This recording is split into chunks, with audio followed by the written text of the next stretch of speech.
Hey everyone, it's Jason. Welcome back to Dungeonology, the Expedition. This is the Rocca Civetta expansion. This is the Kickstarter stretch goals. This box is really cool artwork, just to say right off that. It's showing all the different, or at least almost every single different character, the different bosses, the different scholars from the different expansions. It's really cool. Again, it's not every single one of them, so it doesn't include a couple of the other expansions, but it's all the stuff from this box, from the core box at least. So it's really neat. There's a lot of stuff in this box. I will try and go through it all as best as I possibly can, like I always do. This will definitely be a multi-part video, I think, because we'll probably break down. So if we flip to the back here, we have 7 scholars and we have 9 bosses. So I'll probably maybe do a video just kind of focused on them in this first one. Showing off the miniatures, kind of going through some of their stuff. And then I might have to come back to some of the bosses afterwards and talk a little bit more, because we do have a little bit of depth in some of them. Then we have 4 students, congregations, 2 familiars, 7 edges, and 7 tentacles. The edges and tentacles go with some of the bosses. The familiars are brand new little guys that can help us out. We haven't seen them in any of the other expansions. The congregations were also in the Unruly Student expansion. So here are 4 other ones you can get. So if you have that, you'll have a total of 7 different ones, which just add a little extra element into the game. So when you draw your students out, you get some bonuses. There are 11 new zones plus the layer of Cardity, which is an oversized tile. The 11 zones consist of, so we kind of just skip through here, like, we go through our we have all these different characters, a bunch of new characters, we have a bunch of new boss cards, which some of them have the banners, which are like special modes, which is really neat, so we have those. We have our tiles here we were talking about. Some of them are level 4, so we actually have a new level to go to. And then some are character specific. Some are, for different missions and stuff. Usually bosses. So they'll come out with specific things there. And then we do have the oversized tile as well. Big giant oversized tile, which is used for one of the boss battles. We have a bunch of other cool stuff in here, too, which we're going to get to. We're going to have a Sting for our board, which we'll look at. We have a bunch of new Panics cards. So we have 5, but most of these are all for bosses only. Wish I would have made some more generic ones, because those are kind of fun to have. We have some new Trick cards in here. We actually have 2 new decks. We have Specialist and Alchemy. So we have 2 new Trick decks in there. We have a pile of Clan cards. So we have a bunch more clan cards to go through. Some little tiny decks. We have a couple of cards for our congregation. We have some new not Omega cards, but Jinx cards. A couple of them are themed for certain stuff.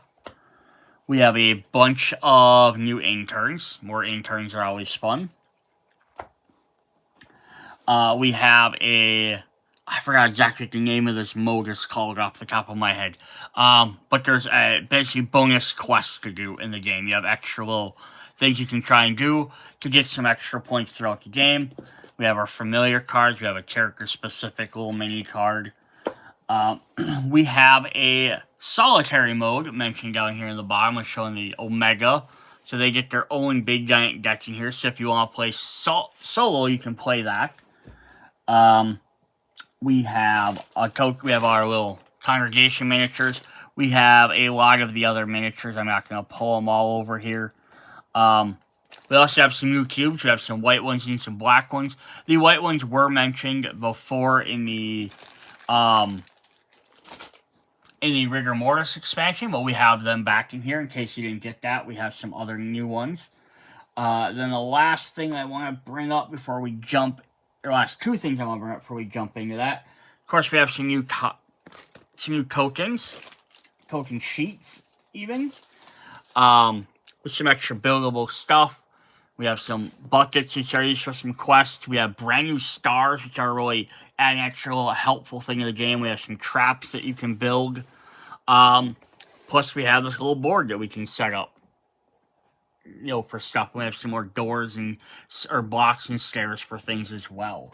Then the last thing, which we will go over later on, is we have some crossover material for Black Rose Wars, for DEI, a couple of different games there. So yeah, we got some neat stuff in there. So cool. That is what we're going to have. We have a lot to go through. So like I said, I think first video we're going to go through the scholars and the bosses. Still might be a little bit long video because again, there's 9 plus 7, but there's also some of the scholars can act as bosses as well. So we're going to have some doubles up there. And I think video 2 will try and go through all the trick cards, all the extra little tiny decks. And then in video 3 is we'll do all the extra modes. Because there's, not only is there the solo mode, which we have the solitary mode in there. So we'll kind of maybe run through that. And then we also have a campaign mode we'll talk about. And go through some of that stuff. And we'll see what else we have to maybe last we throw in there, like the Kickstarter stuff or the crossover stuff we'll go over and all there as well. But yeah, we have a bunch of stuff to go through, so let's jump right into it. Alright, so let's start off with Ingrid the Valkyrie. So, if you went through the core set, this is based on the Nova Electus Chronicles series of games. It's in that general world. So we're going to have the main characters are also in the Nova Electus game, and we have crossover characters. So she may or may not be a crossover character with Runar. This came out way before Runar was out, so she might be someone in Runar. I haven't double-checked that fact at all.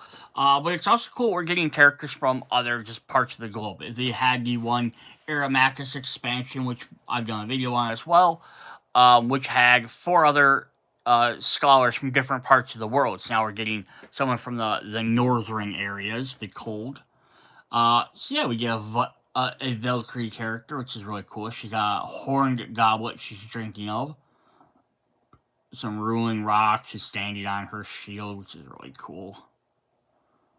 And I like the fact that it's a Valkyrie rather than them being like, oh, this is Thor or Loki, like the standard, like Norse type character you would think of. So I like that as an idea. Plus, you can always use more of a diversity of male and female characters, just because, that way if someone wants to play someone that's of the same gender as them, they have that option. So she is popular. If you start your turn without students, take a standard student from the reserve. Toast, at quick speed, discard a magic trick. Reveal up to 5 trick cards from the top of the deck. If you reveal a scholar or fate trick card, stop and add it to your hand. Then shuffle the other trick cards, place them at the top of the deck. So it's kind of neat. And then implicable, at fast speed, discard 2 social or fate trick cards. Discard a stun token. So cool. So you can discard magic trick cards. To get a social or a fate trick card, then she can discard them to get rid of stun tokens. And she always gets students, so she can just go ahead and trying to push her luck on stuff or trying to steal from other people because she can afford the extra stun tokens. So for a stack, she can have 2 students picks up. She has a hand size of 4, speed of 4, intelligence of 2 for 2 cubes, and 4 stuns. If she gets exalted, oh, I love that. She puts her helmet on. Pretty cool. She has most popular. If you start your turn without students, take 3 standard students from the reserve. Again, she can use them to discard to plunder and steal from other people. I think it's the idea of what she's supposed to be doing. Inebriated, instead of a toast, she's just gotten completely drunk.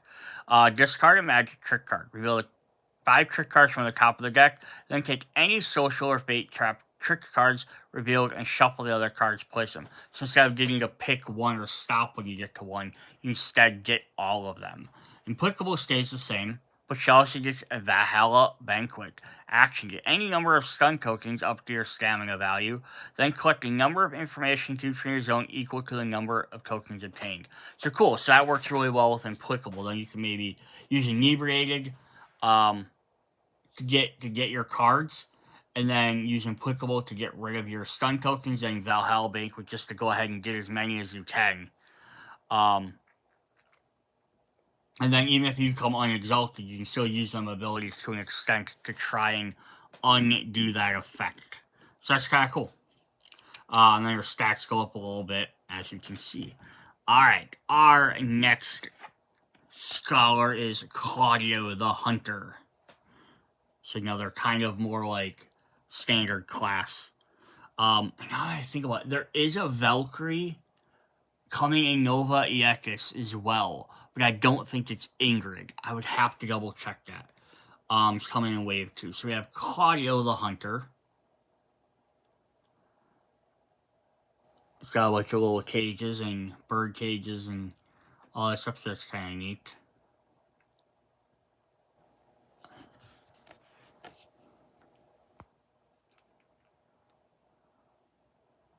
He has Boss Lambada. During the setup, place the Lambada students for each opponent, maximum 3 as your university. When a Lambada student is drawn, you get that student. When you sacrifice a Lambada student, place it in the university. Interesting. So the Lambada students are going to be one of the colored extra tokens. You'll have to use them with him. Sorry, just got something. Alright, so, interesting. So, yeah, during the set, place the Lambada students. For each opponent, place 3 students in the university. When the Lambada student is drawn, get a student. You sacrifice the Lambada student, place it in the university. Interesting. Which color is Lambada? The green ones. So we'll get to those a little bit later. Probably in the video part 2. Hiker. The bonus value of the exploration trick cards you play from your hand are worth double. Survivalist. When you enter a zone, the trap tokens and the zone effects stop, ambush, and toll do not activate. And hunting. When you obtain a success in a studied action, you can sacrifice a Lambada student you collected to collecting additional information to from your zone. So initially, before I read hunting, I was going to say, well, maybe you could just skip not doing that if you don't want to use that effect for him. But it looks like you're probably going to have to. Otherwise, the bottom of this card doesn't do very much. But luckily, there's enough other characters that even if you decide not to use him, it's not a big deal. You have enough other characters to do.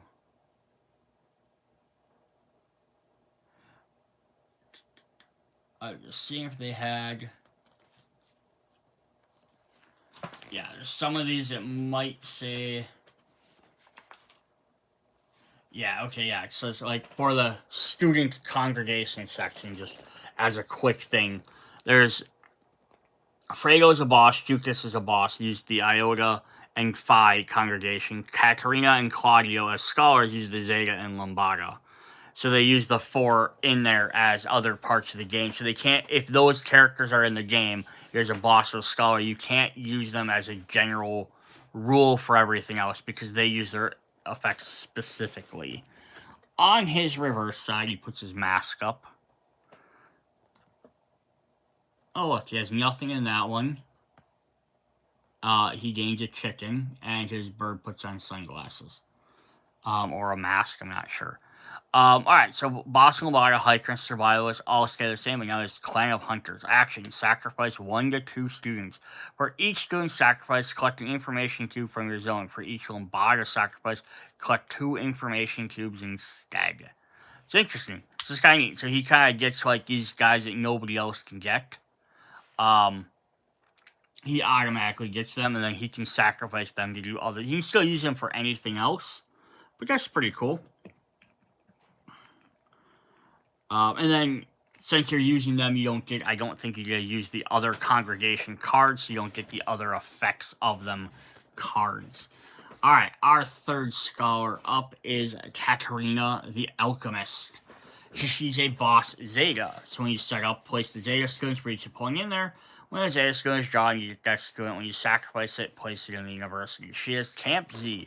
Once during the game, when you have placed a new zone, you can instead place the Camp Z zone. When you do, discard all your stun tokens, discard a Jinx card, look for the Zeta students in the university, and take it.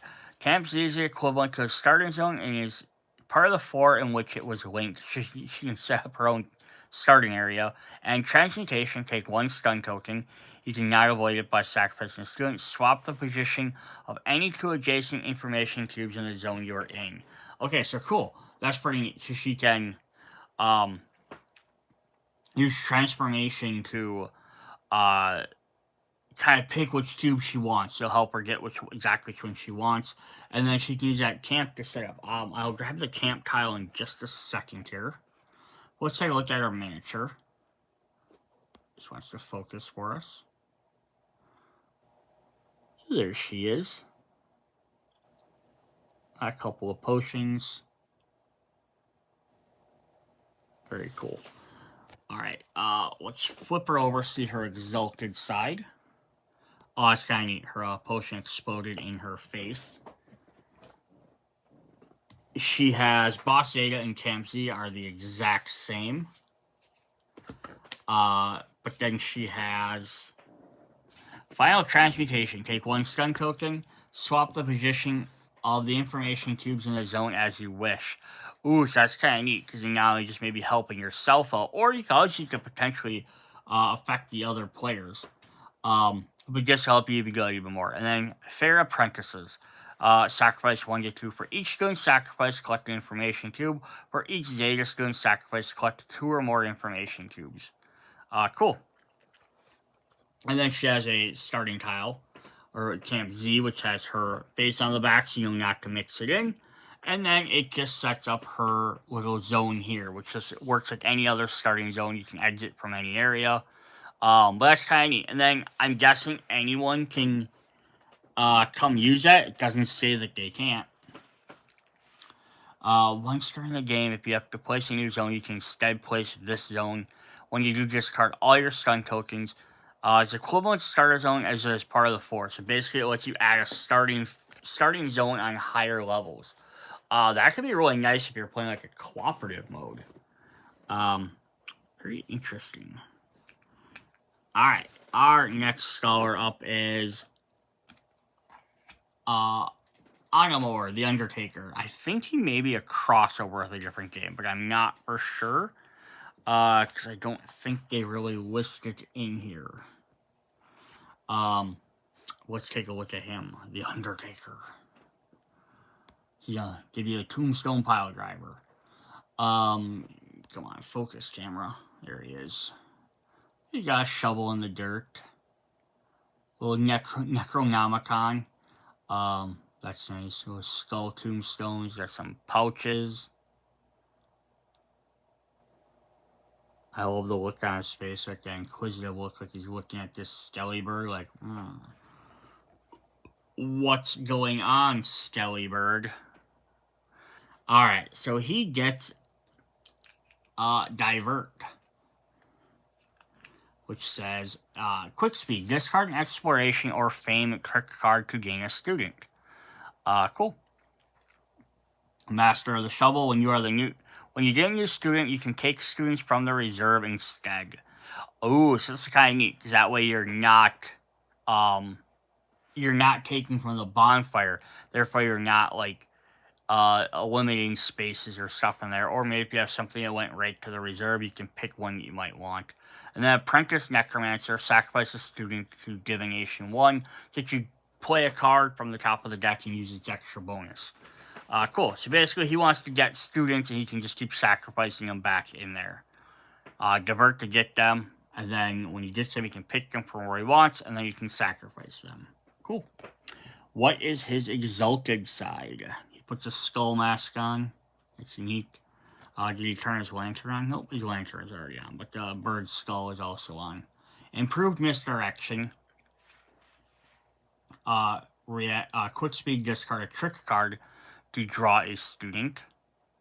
So what's the other one? Just said discard an exploration or a fame trick card. Here you can just discard any trick card. Okay, cool. Master of the Shovel stays the same. But Necromantic Mastery. So now you can sacrifice 1 to Divination 2. So sacrificing students can be really helpful. So yeah, kind of neat. A guy that wants to play around with having as many students as he can. Alright. Our next scholar might look a little familiar. His name is Enrico, the archaeologist. So of course, this is an homage to Indiana Jones. Let's take a look at his miniature here.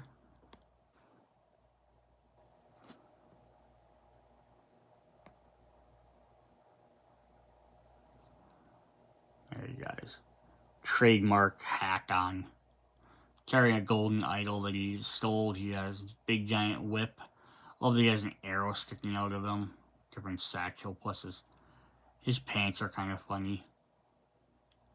Again, it's supposed to be more like lots of stuff takes place more in like Italy or Europe rather than like the Americas or wherever else he might be hunting.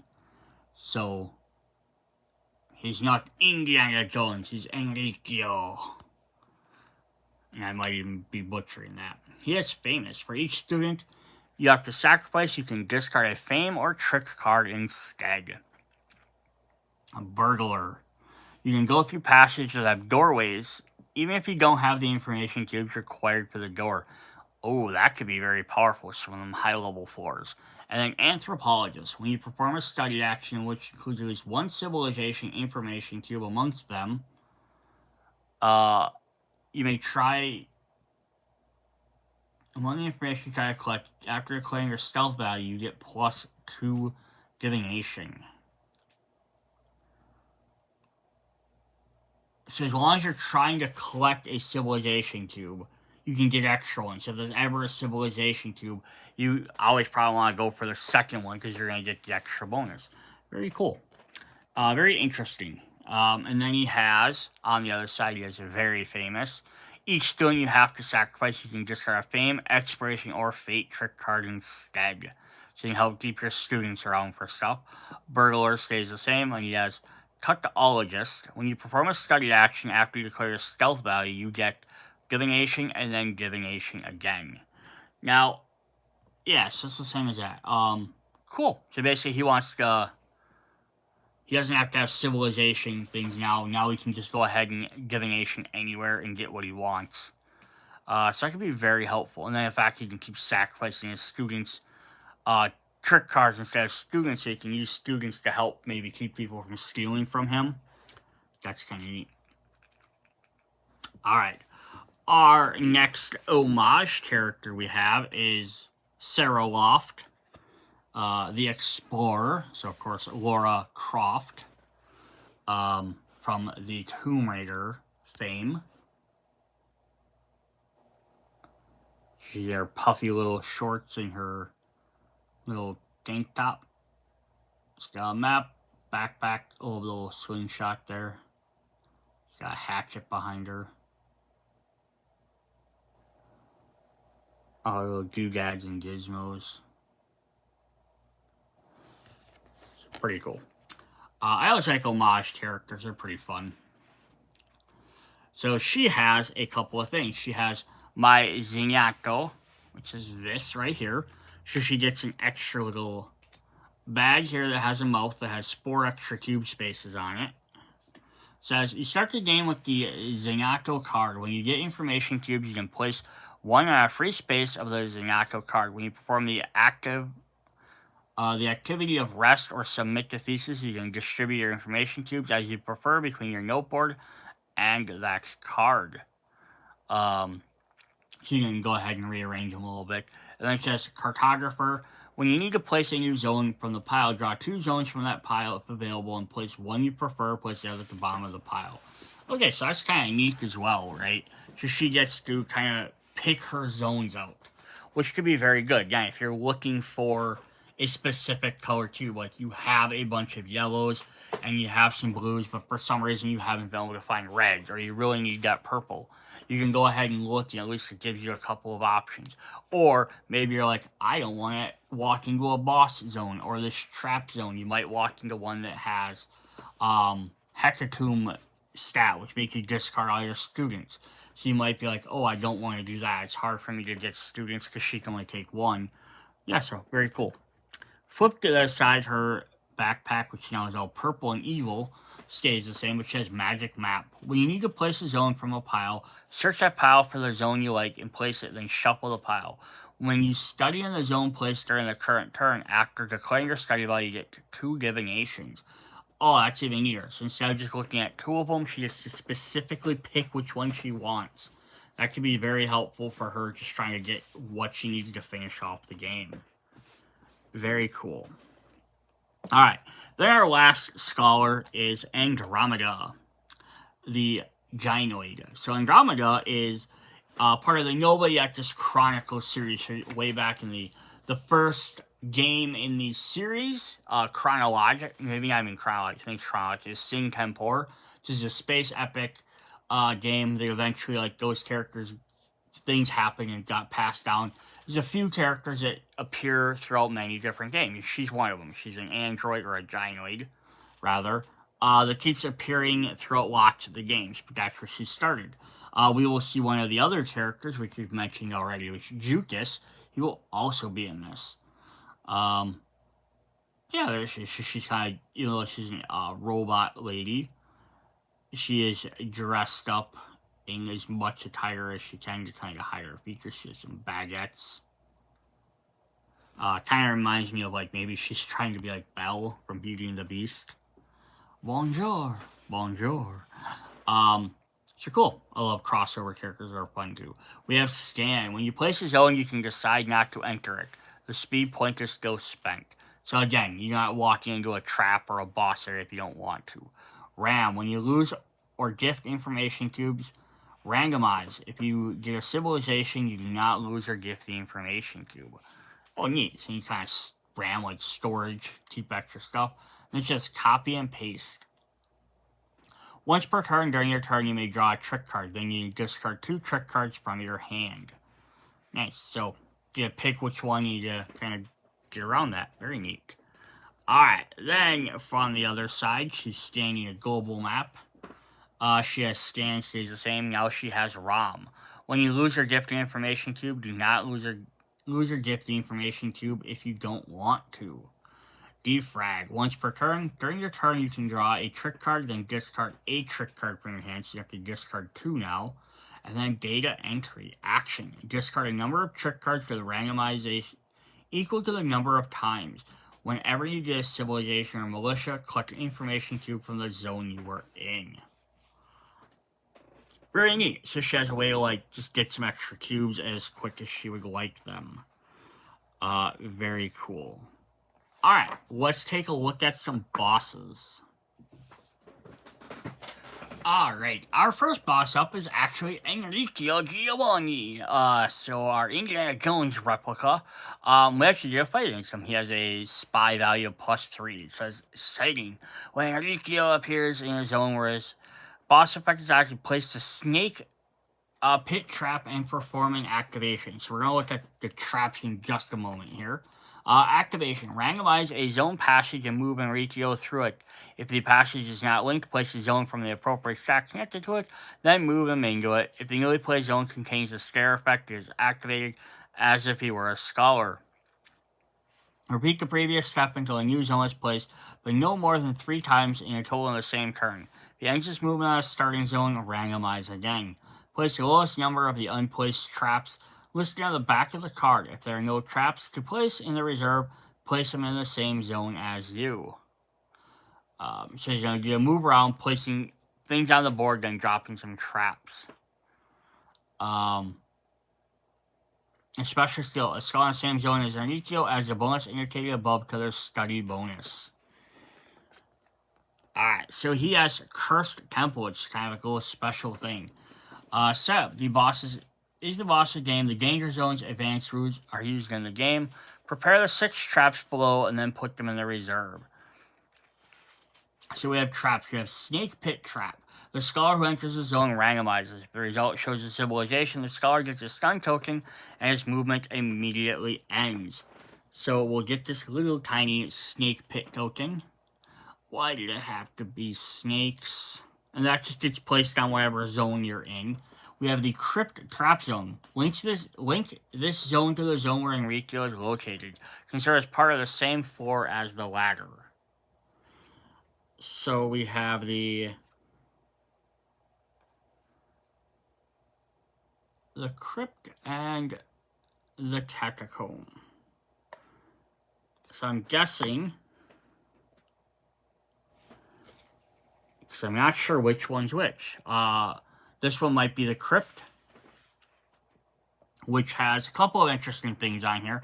So it has an X and a eyeball in here. I'll explain what those are in just a second, but it has lose 2 students, stop, and then it has a special portal symbol as well. That thing means you can travel between them. So then we also have the bridge. Place the bridge adjacent to one of the passages. Then place it adjacent to a floor of your choice with one of its passages on the other end of the bridge. It is possible to move between these 2 zones by spending a speed point along one of them. The bridge divides the dungeon into 2 areas whose zones cannot be linked. Between one of the passages on a zone, then place an adjacent zone of a fort. So it's kind of neat. So you're adding a second, mini dungeon. You'll place this bridge, this little 3D bridge that you build, in between 2 zones, such as, this. However, you need to have them, kind of separated a bit. And then now you're creating a second little dungeon. So that's kind of a cool idea. We have the pillar. If the scholar enters the civilization zone, randomizes. The result of the civilization, the scholar gains a stun token and must discard 2 trick cards. So we have a pillar with some snakes on it. Some different color ones. Nothing extra special about it. And then the last one is the idol. I missed the catacombs. There's the catacombs, which has the hecatomb, which means kill all your students, and it has that symbol on there. And then we have the idol. Place the idol in a retail zone. The first scholar who enters the zone gets the cursed idol, jinx card, taken from the player who owns it, if not in the deck. Then remove the idol from the game. He cannot place it again. So we get this little one there. And then we have the cursed idol jinx card. So let's see if we can find that quick.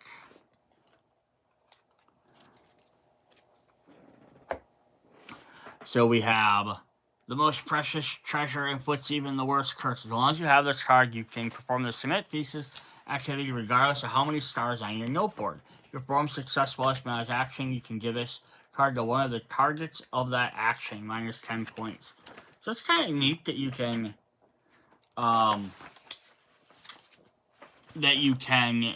go ahead and activate whenever you want, but you're going to take a minus 10 point bonus. So basically, it means if you do it first, you're automatically losing your first place bonus, but you have to hope the rest of your points are enough. If you're way far ahead of everybody, that might not even be a terrible idea. Just because, hey, I can get there, and then they might not win, or they might not get enough points, but who knows? Alright, so some of the different symbols we saw in there. We have hecatomb. When scholar enters this zone, sacrifice all the students. We have stop. We've seen ambush. We haven't seen toll yet. Most of these are the same. We have forced passage. Once the zone is linked to 2 other zones, it is not possible to connect to a new zone by an existing or any other way. If the position of the zone leads to linking to other passages of the zone, besides the first 2 linked, wall tokens must be placed on to indicate the passage is unusable. So once you place one of these tiles down, so if I place down my catacombs here, so I drop this, he activates this, he places the catacomb. Once you place another spot somewhere on one of the other areas, you cannot add to this anymore. You have to block if you have one here and one there. So that's kind of a neat little mechanic as well to add on to a thing. I was just seeing if they had, if the rules had a picture showing that at all. I don't think they did. I think it just explains it in that one spot. Yeah, okay, that's fair enough. Alright, then we'll do 2 little symbols on the bottom. The little X and the little eyeball. So we have our white universal cubes, and we have our X, which are false information cubes, which are the black ones. So what do these guys do? So false information cubes. Black cubes features expansion are a new type of information, false information. These cubes are used by many elements of the game, such as the four zones. Policy make these all normal basic game rules for being picked up by scholars, but once obtained, instead of being placed on their noteboard, is placed in a reserve. This is because the false information cube has no value, and its presence in the zone has the sole purpose of hindering the collection of cubes to its right. If there are not enough false information cubes, the spaces remained empty. And then universal are basically the exact opposite. So these were in one of the other expansions. But are collected by scholars can be placed on the noteboard in any of the columns, and they count as that for the column. So basically, when you get these zones, you're gonna put a fake one in there, a false one, and then a universal one. So you have to search this either of these two tiles twice to get down a card, unless you have someone that can do something special. So it does make them a little bit trickier to deal with. But yeah, so that's kind of neat. We added little miniatures to the game, which are kind of an interesting thing. Now, I only wish that, like, for stuff like this, like information cubes are false and universal, are used in some of the other modes. So that's fine when they're used more than once. These traps, I wish there was something other than this one mode they were used in, and or if there's other modes or games that use other different ones. It's kind of odd to just be like, hey, we have these couple of things we can't do anything with. Now, I believe what you could do is, if you really wanted to and you're creating a dungeon around the thing, you could go is at some point you could like have someone spend an action to place one of these traps in the game. You could home rule your own games. Because I think the bridge is a neat concept. Having a second dungeon separated somewhere else, you can't like link right to it, so you can kind of create a separation instead of being able to create like a square back around to it. That's kind of a neat idea. The snake pit trap, having like you could drop that in there as just an idea, like, hey, do that. Maybe it could be like every time you place a tile, randomize. If you randomize and you say, let's you get the yellow or purple, which are the harder ones, you just select one of the 6 traps to play, which could add these rooms in there as well. That might be a neat thing to just be able to do for regular games, just to add a little unpredictability to the game. Cool. But that's what we have for that. So that was our first bad guy we want to go look at. The second one we want to look at is Boss Omega.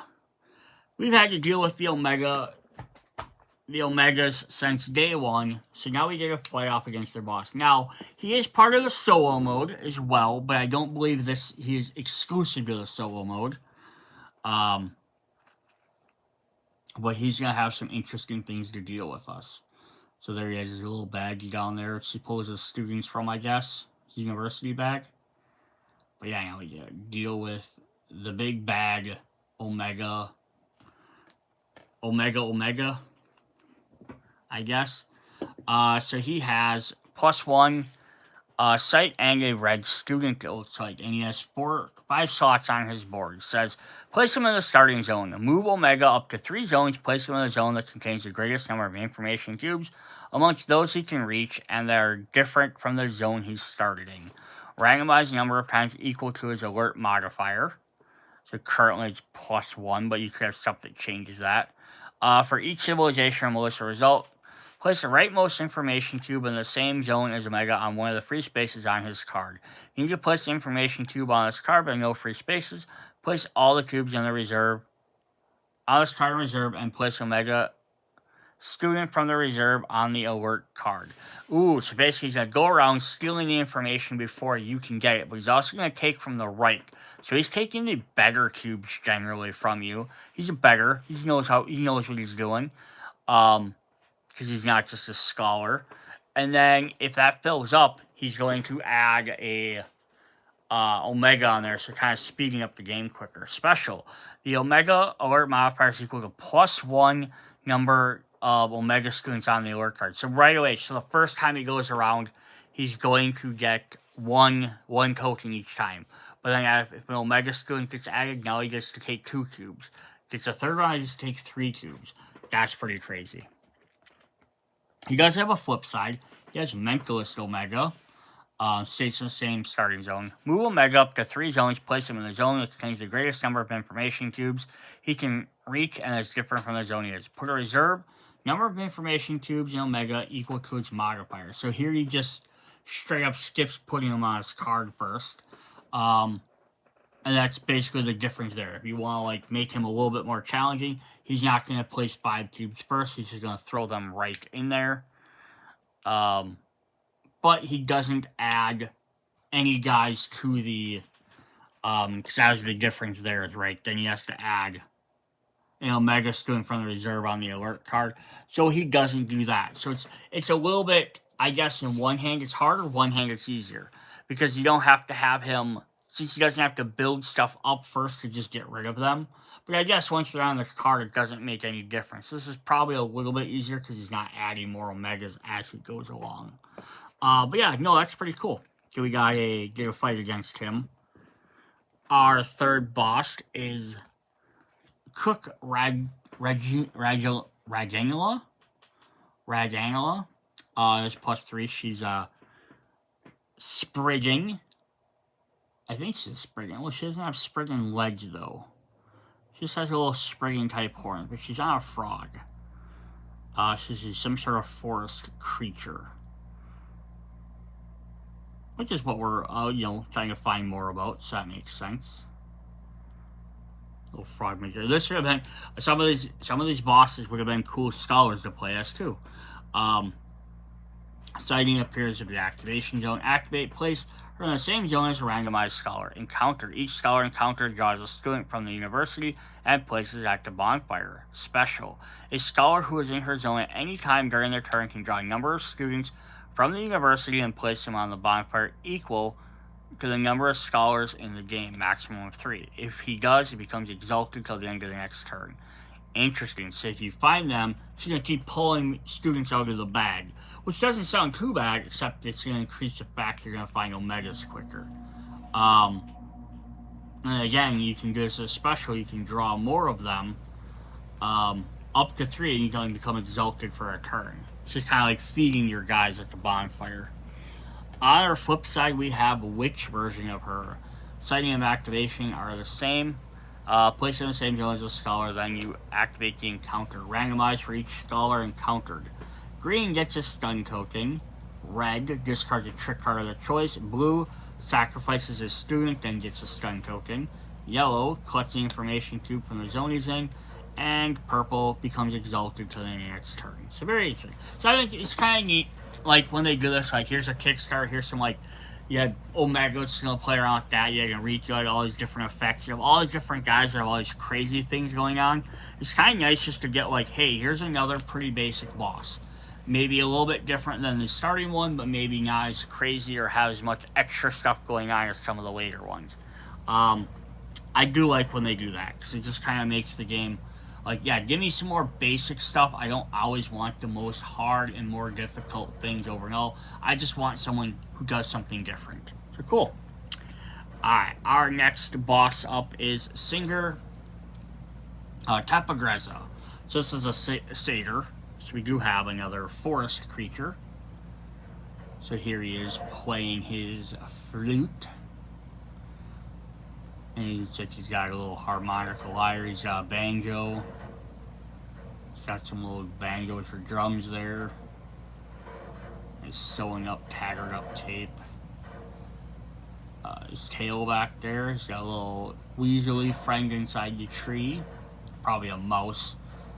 Maybe a play on the old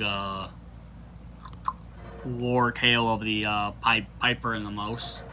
Alright, so he has a couple things. He has some empty boxes on the side here. So it's a sighting.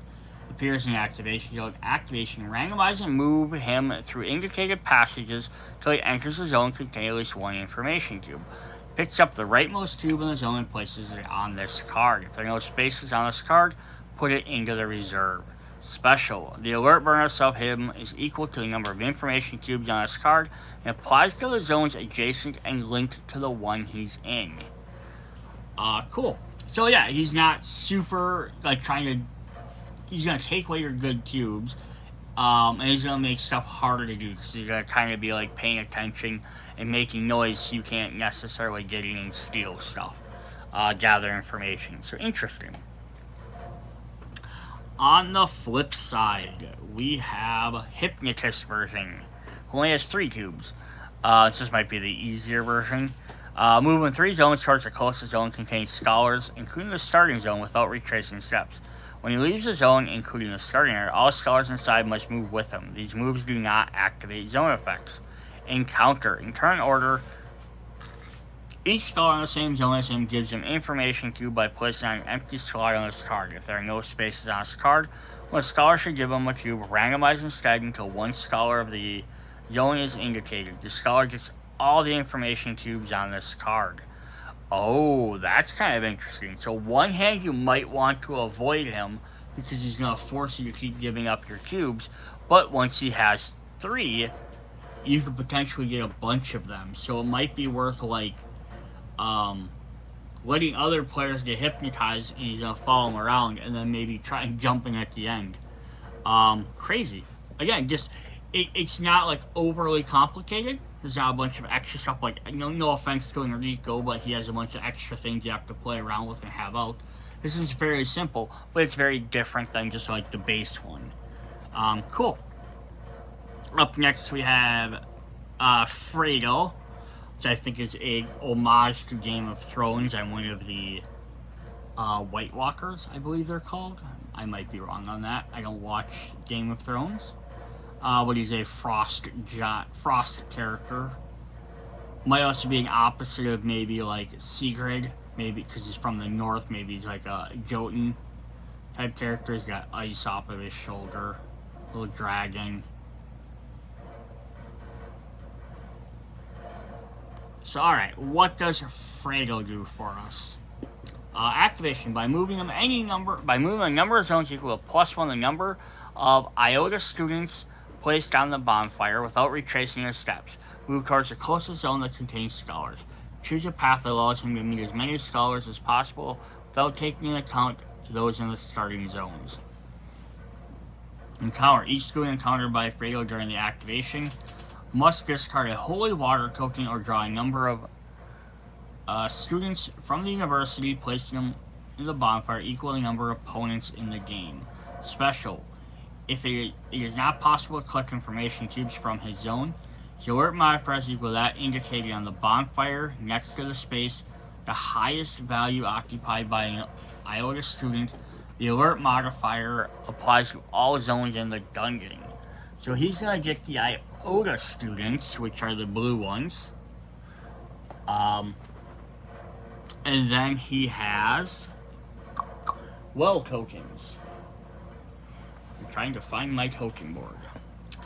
Or holy water tokens. Sorry, we have holy water tokens. We have all those different tokens for those, which we will get. So neat. So his thing is just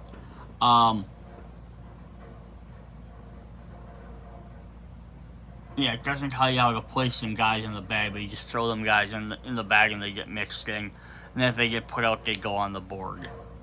So just as the more of the ice or iota students are around, he gets better effects.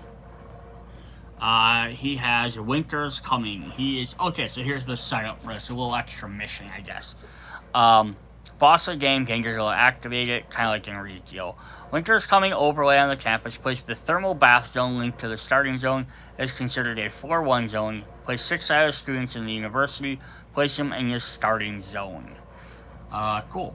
Iota students. Iota students drawn from the university are placed in a bonfire in the space indicated by the lowest number closest to the space marked by the arrow, replacing any non-iota student on there. Winter campus. The iota students in a bonfire space. The other students represented in the spaces preceding the ones it occupied cannot be removed in any way except indicated below, including placing a meta student on the alert card. Alright, so it's like when they're drawn from the board, they're placed at the indicated lowest number, closest space marked on the arrow. Alright, so let's take a look at this board quick so we can kind of see what we're talking about. I have to zoom my camera back out a little bit. So we're going to have this right here. So this is the camp overlay. So if we take our regular tile, and it has all our different stuff, we're just going to drop this on there. So all the other information stays the same. So all we're doing is we're putting this on there, and then now we have these numbers on there. So that's the big thing. It's kind of a little bit thematic, but we didn't have numbers on the bonfire before, but now we do. Instead of a bonfire, it's actually a well. But you'll put these guys starting on each one of these blue spaces, so they go a couple different ones. And then once they're on there, you can't remove any of the guys previous to them, so they block off them areas.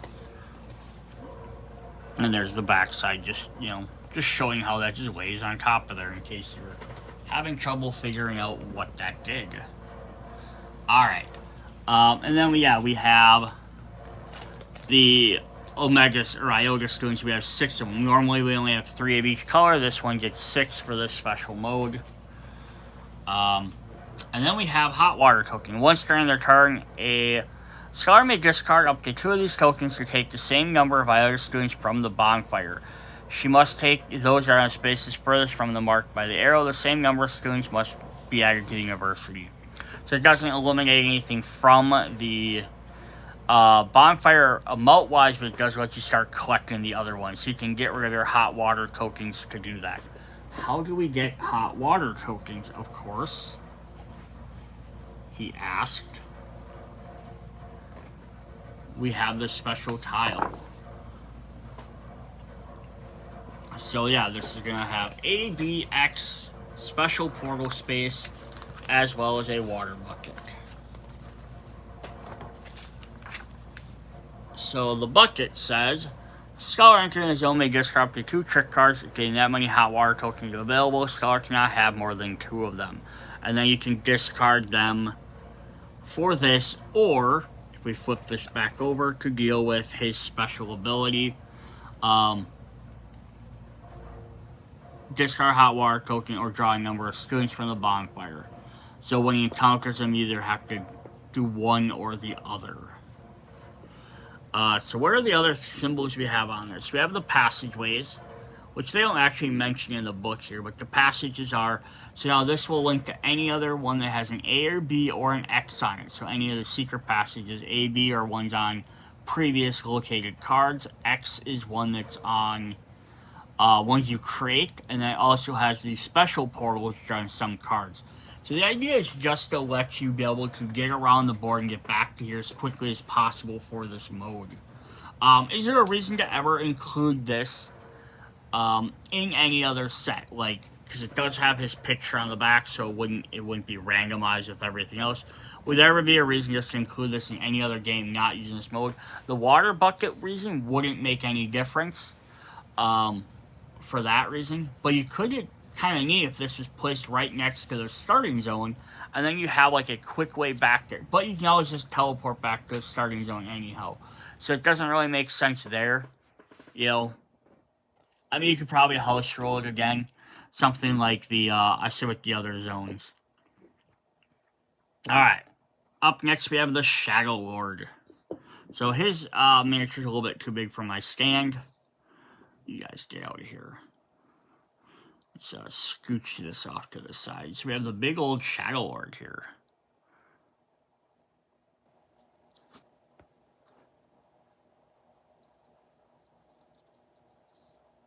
So he doesn't really look like he wants to be here. He's got a Dungeonology book.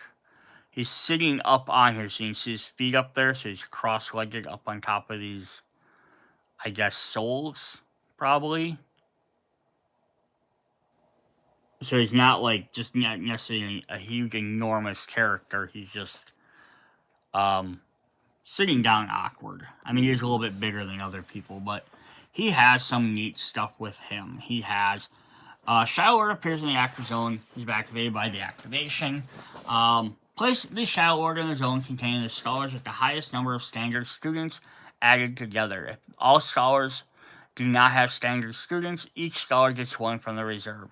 Place a standard student from the reserve in the same zone as Shadow Lord. It is now considered a zombie. So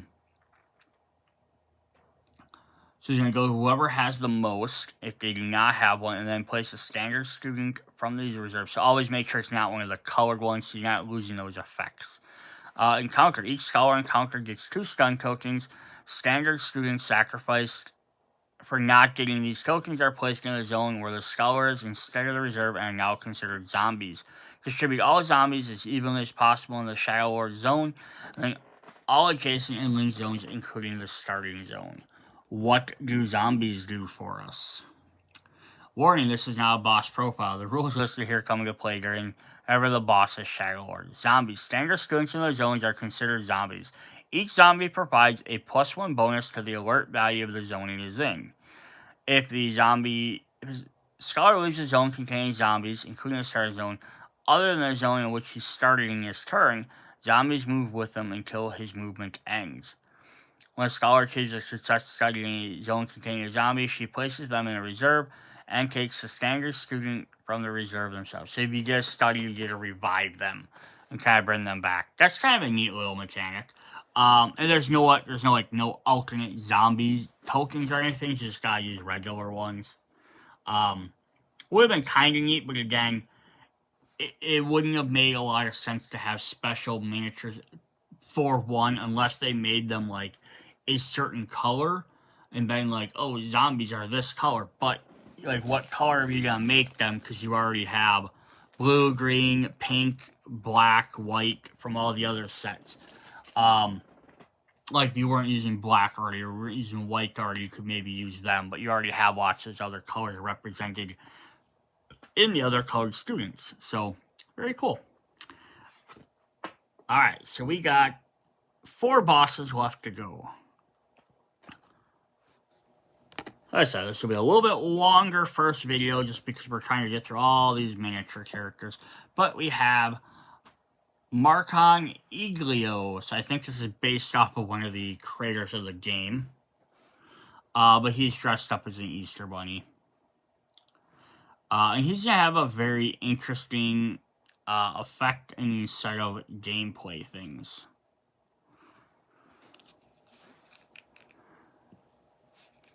So I think if we flip this over right away, I'm going to look at the other side. He has a bunny version of him. He has egg hunting, which is going to say setup. It's the boss of the game. The four zone dependent rules cannot be used in this game. So you can't use four zones. Just so you know that. Place in reserve the Burrow of Marsad. I'm going to just say the burrow of his zone. So he has a special zone here. Looking at setting, prepare 7 eggs by inserting 4 universal information cubes, 3 false information cubes, and then mix them up and place them in the reserve. So what we're going to get here is these little egg tokens. This is opening an egg in action. Scholar can use this action to open an egg in his zone. If he finds a universal information cube, he collects it. Otherwise, he places it in the burrow.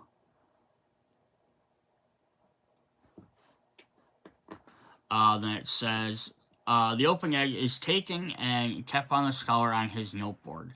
Bonus egg points. During the endgame, scoring each egg given to the scholar wins a bonus victory points equal to the false information cubes present on his zone. So yeah, if there's 7 eggs and 3 of them have false information cubes, but the more eggs you can get, you'll get per each false information cube. So by the end of the game, there might be all 3 of them out there, but you might have 4 of these 7 eggs, and then you get, 4 extra points for each one. So you could get up to a bunch of extra bonus points. So pretty cool. So here are the little egg miniatures. Actually, I can throw this on my little stand here. So we get 7 of these little egg miniatures, which are really cool. It's a really neat idea as well for the game, just a little extra feature. It's very simple, but then you can pop them open. They pop open pretty easily, and you'll have a cube in there, and you could put the other one on there as well. Close it back up. So very neat. And there's no reason why you couldn't use other colored cubes in here if you wanted to for whatever other reason you wanted to. Here's his special zone. So you have the 3 spaces for the 3 different black cubes on there. Now again, this is one of them zones where it's kind of neat because you're going to have it for this mode, but I don't know, unless you're trying some extra mode or come up with your own creativity stuff, I don't know where you would use this outside of this zone. I do want to mention, though, there's a campaign mode, which we'll go over in video part 3, which might reutilize some of these other mechanics. but just standard gameplay, it just can't be added in there. What does his side of his card say then? He says, citing, place the burrow in where you prefer by connecting to the dungeon. It is part of the same floor as the zone it is linked to. Place him in the burrow and perform an activation. Randomize 3 passages and move him through them as if he is directed to an unlinked passage. He places a zone from the corresponding link to it, then moves into it. If the stairs there, he adds the stairs. He ends his movement in a starting zone, randomize again. Place an edge in the zone where he stops. If you can't go, just put 3 information cubes on the zone. The ones on the left in the reserve. So if he runs out of eggs, you can't put 3 information cubes in the zone. So if he can't run out of eggs, he's going to start dropping his treasure no matter what. I'll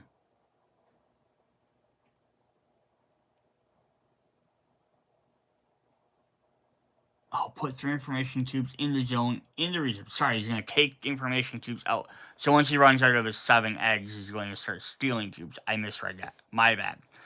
Special information cubes, other than false information cubes containing eggs, cannot be placed on his burrow. Information cubes in the burrow cannot be removed from it in any way. Cool. So it's kind of odd they made this extra card for him. They just as well could have just done like the other couple of characters and just had 3 spots on his card to put them tokens, and it would have been the exact same idea, and you wouldn't have to have an extra tile. So unless the extra tile is going to play something else in the campaign mode, it's kind of one of them things where it's like, it's a neat idea, but they didn't really have to make a full new tile for it. The hot tub one, to get the buckets, kind of okay, because it has the passage zones and stuff like that to get back to it. And you would, the only other thing you could have done there is it would have been either just at the campsite generate this effect, which you just kind of playing around with that. But here it gave a little bit more visual, but you didn't have to have a full tile for him. Alright, our next boss up is Jukas. So again, if you're familiar with the Nova Yectus Chronicle line, you know who Jukas is. He's been in almost every single game. He started in Sing Tempor as one of the crew of the ships. He's been in Black Rose Wars. He's been in Nova Yectus. He's in Runar. He shows up in just about every game at some point or another. He's got his big giant battle staff. He's got his Hand of Gaia, which is a green glowing arm. There's like one of the big mech face ships he would have fought against. So yeah, cool. He's just time traveling type powers. He's attached to Chrono. So very interesting. So let's see what we got here. So he's going to have Card setup uses the 5 students. That's I think the only one we haven't seen yet. Which are the purple ones. Have little glowing purple eyes.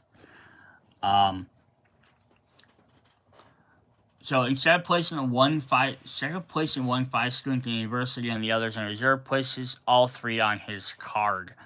He appears in a starting zone, randomized. If you have one, you can put the information cube indicated by the randomizer card in reserve from your noteboard. If you do, take a 5 student from this card for yourself. When the last 5 students are removed from this card, flip it over and use the game rules on the other side for the rest of the game. Special mode, Jukas alert modifiers equal to the number of 5 students placed on this card and applies to all zones in the dungeons. So basically he's just going to hang out in the starting zone watching everybody until these 3 students disappear. If you want, you can take one, and then when he does, he's going to, but at the beginning of the game, why wouldn't you take him, right? Well, he's not doing anything, but if you don't take them, then you have at least a +3 in every zone. Then what we do is we flip him over, and he becomes demented. There's this green arm there. Warning, this is not a boss profile. Use this side card only, listed as he tells you to. So, activation, move Jukas to a randomized scholar zone. Each scholar in the same zone as Jukas. In turn order, choose one of the following options. Draw 3 students from the university and place in a bonfire, so chance of drawing the Regal Megas. Place in reserve an information cube of your choice from your noteboard, or sacrifice a 5 student. So you may have one, you may not have one, you may only have one, you can only do this once. Otherwise, then you have to start choosing the other ones. So very interesting. So he kind of just sits around, and then he comes after you. And he's just going to kind of teleport to whoever he needs to take out. So kind of, again, this is kind of a neat one too, because it's not like a really super overly complicated one like the last guy with eggs and doing this and doing that, or the Frito with his ice buckets and stuff. But yeah, it's a different take on it. Alright, our next boss is actually a double boss. It's a big boss if we want to have like a final boss of the game. This is getting close to one of those. So we have the Basilisk. So there's the giant Basilisk.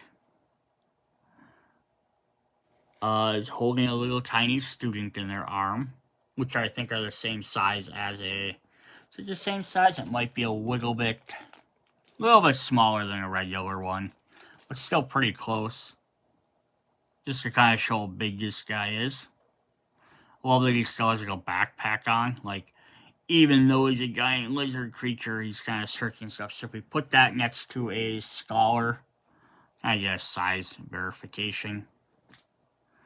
Alright, so what's the Basilisk do?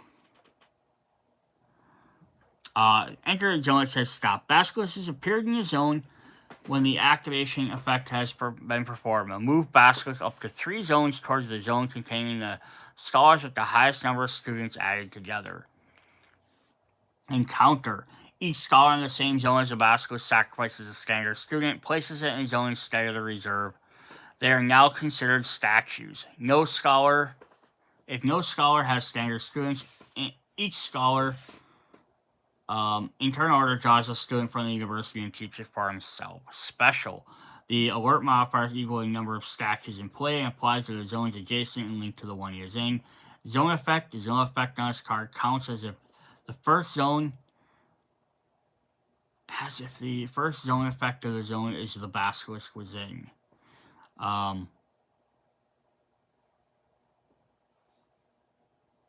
The zone effect on this card counts as if it were in the first zone effect of the zone the Basilisk is in.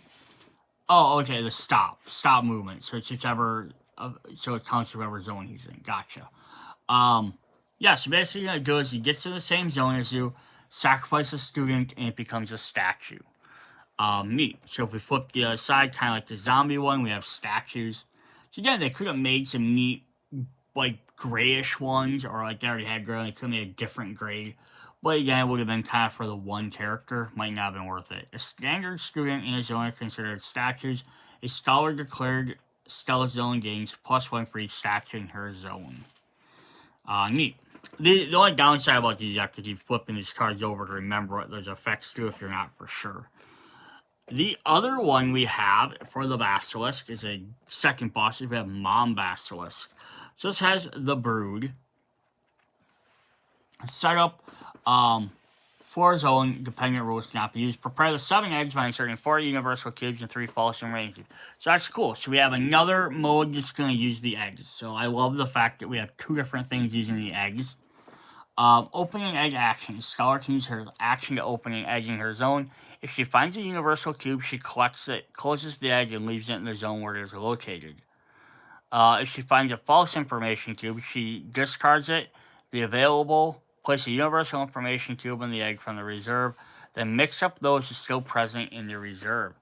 If there are no universal information cubes in the reserve, she closes the egg and leaves it in the zone where it is located. If she does not find anything, she closes the egg again and changes the position of the eggs in the dungeon as she likes without opening them or placing them in the starting zone, while the other scholars do not look. So, interesting. So, if you open an universal cube, you get it. You can add it to anywhere on your board. You find a false one, you're just going to place a new information cube in there, and they're going to shuffle it. If you mix those, it goes still present in the dungeon, so there you can kind of mix them all around. But if you find nothing, you can be like, oh, I didn't find anything. You can mix up, and your opponents won't know where the empty ones are, but you'll at least know where yours are. Then submit the thesis activity. To perform this activity, instead of 2 stars, it is necessary to have reached the number of stars on your noteboard equal to the number of eggs currently in the reserve, and to have at least 1 universal information cube on your noteboard. Interesting. But how do we get an egg to the reserve? Because it says, you find a cube, close the egg, leave it in the zone where it's at. If you find an false information cube, place a universal cube from the egg from the reserve, then mix the egg still as though presented.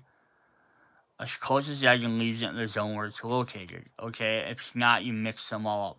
So how do we get them to the reserve? I'm guessing that has to do with baskets on the other side. Kind of neat. You kind of need to get a second box. You could, if you're gonna paint these ever, you could paint them into 2 different colors.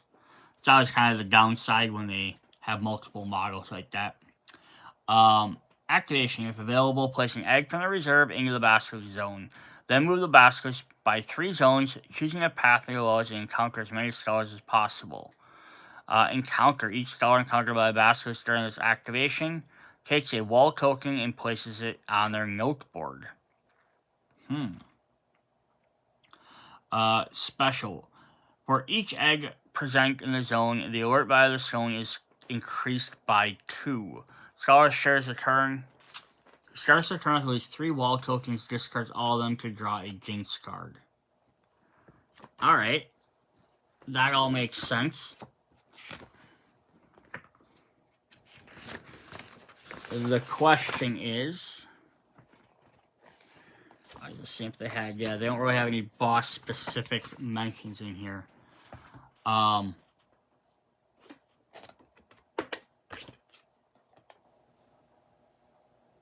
Oh, okay, so here, prepare the 4 eggs and mix them and place them in the reserve. So you must have reached a number of stars on your noteboard equal to the number of eggs currently in the reserve.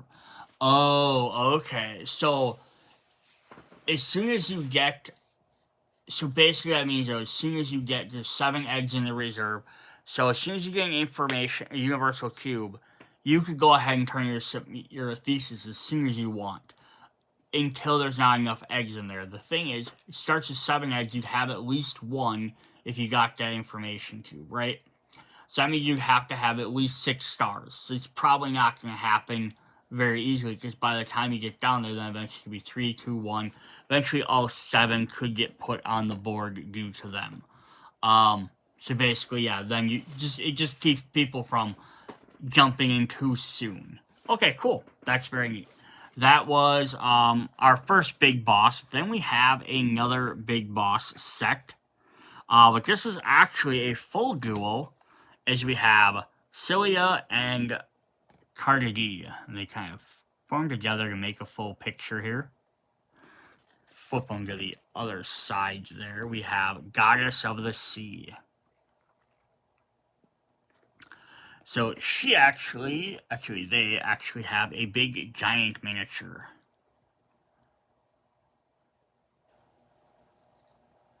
So very, very crazy, big, like weird tentacly monster. You don't see tentacles yet. There's some leg tentacles on her. I don't know if they're part of each other, if they're 2 separate beings.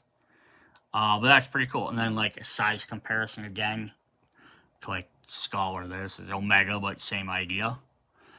We are also going to get 7 of these tentacles. Like this one's holding on to a treasure chest. I don't remember if they were all different or not.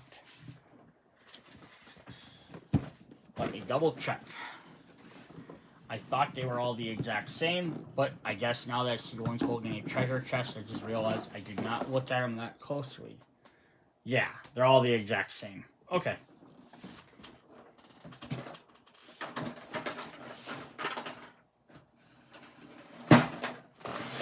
I'm dumping my eggs all over the table, or all over the floor. Alright, so what does our final boss do? Goddess of the Sea. Cilia and Cardi are the bosses of the game. After the setup is complete, place both of their boss cards next to the campus board. The danger zones and advanced rules are used. Place the layer zone next to the table as an independent area. So they have this giant, zoom back out for a moment. They have their own giant, oversized area. So if we kind of compare that, it's almost equivalent to 4 tiles. Just about 4 tiles big. So it's a pretty big area. It's kind of its own different icons and stuff on there, which we'll look at in just a moment. Place 4 universal information cubes and 3 false cubes on the layer. Cover them up with the tentacles and mix them up to move them to the indicated spaces without revealing their contents. Place it in the layer. So neat. So on the bottom of their things, they have the little, they're going to have little holes in the bottom. So that way you just set these on the board. And then they're supposed to be like, that's in the chest that they're guarding. And you're going to shuffle them up around this board. So the board's going to have these little spots here. So you're going to put them in there. You're going to shuffle them up in here. You don't know which spot's which. So that's kind of neat. Extra neat little mechanic to the game. And then place them in the middle of the board there. So they're kind of like, which tentacle are they playing as? So submit the thesis. To perform the action, instead of 2 stars, it is necessary to have reached the number of stars in a noteboard equal to the number of tentacles currently present in the layer to have at least 1 universal cube. So it's going to work the same way we just did with the basilisk and the egg, right? So as long as there's them on the board, so instead of adding them, here you're going to have to find a way to subtract the tentacles and take them off the board. So, alright, on the flip side, we have zone effect and activation for cardinality. So it has -2 for your good luck or bad luck. So if you draw, when performing a stealth test, must reveal a trick card and reduce your act up the alert that amount. The zone effect this card counts as for the first zone effect of each zone other than the layer in which a tentacle is located. Regardless of the number of tentacles in a zone, this effect only applies once inside it. Activation. Move all tentacles that are not in the layer and then place them in the dungeon so as many zones as possible have tentacles inside them. Giving priority to zones that contain more information cubes. There are not zones you can place more than 1 tentacle in the same zone. Each star gains a stun token equal to the number of tentacles in their zone. In each zone with at least 1 tentacle, place information cube in the reserve equal to the number of tentacles present in the zone. So when they enter a zone, they're going to snatch away cubes. They're going to move around the board. Then the other side, we have special. She is not activated through the boss zone effects. As soon as the scholar enters or begins her turn in the layer of her, she activates. Activation. Pay all the costs indicated on the space occupied by the cubes in the layer zone. If you can't, you immediately gain a failure. So we're... Oh, interesting. So choose a tentacle in the layer. You cannot choose a tentacle next to the information cube of a type that is not present on your noteboard. Perform a study test in the zone against the alert values indicated of the chosen tentacle, and the other scholars cannot intervene in the stealth test. Okay. So what this is saying is here, if I have a tentacle here and I want to check that, I have to have a blue cube. I have to have a yellow cube or whatever cube's there. This one you have to have a universal cube to do that. This one you don't have to have any cubes because of a stealth thing of 10. So begin, you have to draw a student, discard a card, and sacrifice and then sacrifice a student. So if you can't do these 3 when you enter, you automatically lose. So you have to make sure you can draw, discard, and sacrifice a student. Success. Move the tentacle and your scholar to a zone of your choice that contains the most information cubes. If you have unveiled a universal information cube, collect it. If you have revealed a false information cube, place it in one of the spaces on the layer zone, then go to the end of turn phase. Failure. Draw a student, place in the bonfire, gain a stun token, choose whether or not to move your scholar to the starting zone, go to the end of phase. Okay, cool. So you just have to go in there, you have to do that stuff, test it, trying to defeat them. Move the tentacle and your scholar to a zone of your choice that contains the most information cubes. So if you beat it, it's going to like knock it out of that zone. And then what's it say here again? Activation. Remove all tentacles that are not in the layer of card zone and place them in the dungeon so many zones as possible. So basically you have to get into the dungeon.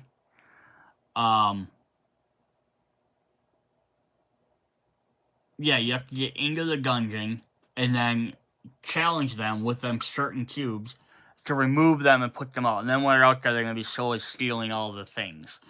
And then how to win again is form the thesis instead of 2 stars.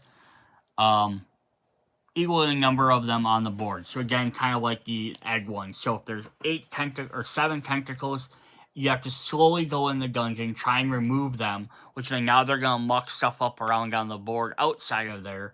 But doing so can get universal information cubes. But then you also have to get rid of more of them. So there's already 7, so you have to have 7 stars to win right off the bat. Of course, it says you also have to have at least 1 information cube, so you have to get lucky enough to find one of the 4. Unless you're playing with a mode that has it. That's why they say you can't use level 4s, because they add the extra information cubes. So if you're having trouble getting these from this or the Basilisk one, you could always play with level 4 floors, or some of the other zones that would have universal information cubes, just to make it easier to obtain them without having to do their tests. Definitely an interesting thing. Cool. I'm not sure why they have 3 pop-outable zones here. Oh, probably for the 3 black cubes. Once you find them, you can put them on there, just to get them out of the way. This does have A, B, X, and portals, so you can get into these very quickly whenever you need to by accessing those areas. Cool. So that's what we have for this video. This was Dungeonology, the Rocca Civetta Kickstarter. So this is part 1. Went through all the scholars, all the bosses, some really cool stuff in there.